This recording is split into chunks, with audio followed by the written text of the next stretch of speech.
അത്യന്തമായുള്ളോരാപത്തസൂരരായി നിത്യം മുഴുത്തു കഴിവില്ലഞ്ഞു ശക്തനായി വന്നു പിറന്ന ദശരഥപുത്രനാം ശ്രീരാമനാരായണ.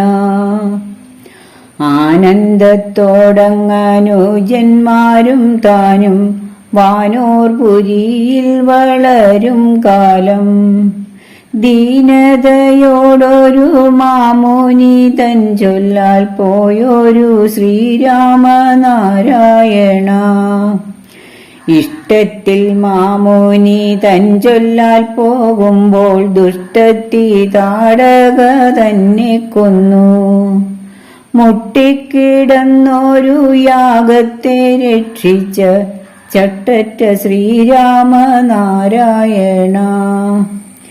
ഈടുറ്റ കല്ലാമഹല്യയ്ക്കു മോക്ഷവും പാടെ കൊടുത്തു മിഥിലപുക്കു. കേടറ്റ വില്ലു മുറിച്ചു കല്യാണവും തേടിനാൻ ശ്രീരാമനാരായണ. ഉൾക്കനിവോടങ്ങയോധ്യയ്ക്കു പോകുമ്പോൾ തക്കത്തിലെത്തി പരശുരാമൻ. തൃക്കൈയിൽ മേവുന്ന വില്ലും ശരങ്ങളും കൈക്കൊണ്ടു ശ്രീരാമനാരായണ. ഊഴിയെ പാലിച്ചു കൊൾവാനഭിഷേകം പാരാതെ ചെയ്യുവാൻ തുടങ്ങുമപ്പോൾ മാതൃവചനത്തെ കേട്ടു വനത്തിനു പോയൊരു ശ്രീരാമനാരായണ.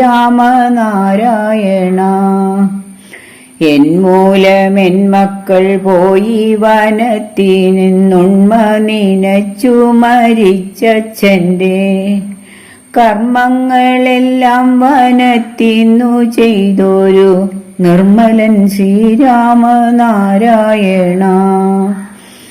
ഏൽപ്പാനവകാശമുണ്ടാക്കി ലക്ഷ്മണൻ ശൂർപ്പണഖാമുലയൂർന്ന ശേഷം താൽപര്യത്തോടു വന്ന ഖരാദിയെ തോൽപ്പിച്ച ശ്രീരാമനാരായണ. അയ്യുരണ്ടാനനക്കാലം സീതയെ പൊയ്യായി കവർന്നു കാണായിക മൂലം പയ്യവേ പോകുമ്പോൾ സുഗ്രീവ സഖ്യവും ചെയ്തൊരു ശ്രീരാമനാരായണ. ഒത്തവണ്ണം തന്നെ ബാലിയെയും കൊന്നു പുത്തനായിട്ടു ചിറകടന്നു. 10 തലയോനെയും പടയും കൊന്നോരുത്തമൻ ശ്രീരാമനാരായണ. ഓരോ നിശാചര വീരന്മാരെ കൊന്നു പാരിടം നല്ല ജയം വരുത്തി. നേരെ മലർമാനെ വീണ്ടങ്ങയോധ്യയ്ക്കു പോന്നൊരു ശ്രീരാമനാരായണ.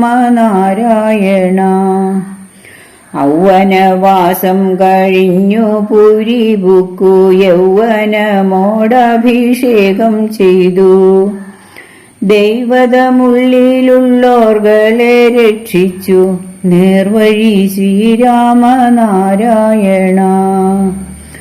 അക്കാലമപ്പതിനോരായിരത്താണ്ടു ചൊൽക്കൊള്ളും ശ്രീരാമൻ വാണിരുന്നു. അക്കഥ പാടുവോർ പാൽക്കടൽ വർണ്ണന്റെ തൃക്കഴൽ ചേരുവോർ നാരായണ.